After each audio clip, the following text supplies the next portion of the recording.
വയനാട് ചേലക്കര മണ്ഡലങ്ങളിൽ പോളിംഗ് കുറയാൻ കാരണമായത് വഖഫ് ബോർഡിന്റെ അധിനിവേശമെന്ന് ബിജെപി സംസ്ഥാന അധ്യക്ഷൻ കെ സുരേന്ദ്രൻ. മുനമ്പം വിഷയത്തിൽ UDF വഞ്ചിച്ചു.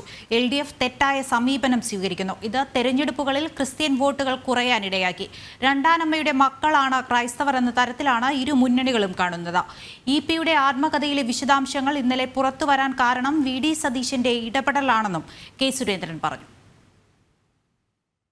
പ്രത്യേകിച്ച് വഖഫ് ബോർഡിന്റെ അതിക്രമത്തിനെതിരെ ക്രൈസ്തവ ന്യൂനപക്ഷങ്ങൾ ഇപ്പോൾ സ്വീകരിച്ചിട്ടുള്ള നിലപാട് പോളിംഗ് ശതമാനത്തിൽ കുറവ് വന്നതിൽ ഒരു വലിയ കാരണമായിട്ടുണ്ട്. പരമ്പരാഗതമായി UDF-നെ പിന്തുണയ്ക്കുന്ന ക്രൈസ്തവ സമൂഹം ആവേശത്തോടെ പോളിംഗിന് എത്തിയില്ല എന്നുള്ളതാണ് വയനാട്ടിൽ പോളിംഗ് ശതമാനം കുറയാനുള്ള ഒരു പ്രധാനപ്പെട്ട കാരണം. മുനമ്പം വിഷയത്തിൽ ഉൾപ്പെടെ UDF കാണിക്കുന്ന വഞ്ചന, LDF-ന്റെ തെറ്റായ സമീപനം, ഈ സമീപനത്തിൽ തങ്ങൾ പാർശ്വവൽക്കരിക്കപ്പെടുകയാണ് എന്നുള്ള ധാരണ വോട്ടർമാരിൽ, പ്രത്യേകിച്ച് ക്രൈസ്തവ വോട്ടർമാരിൽ വ്യാപകമായി ഉണ്ടായി.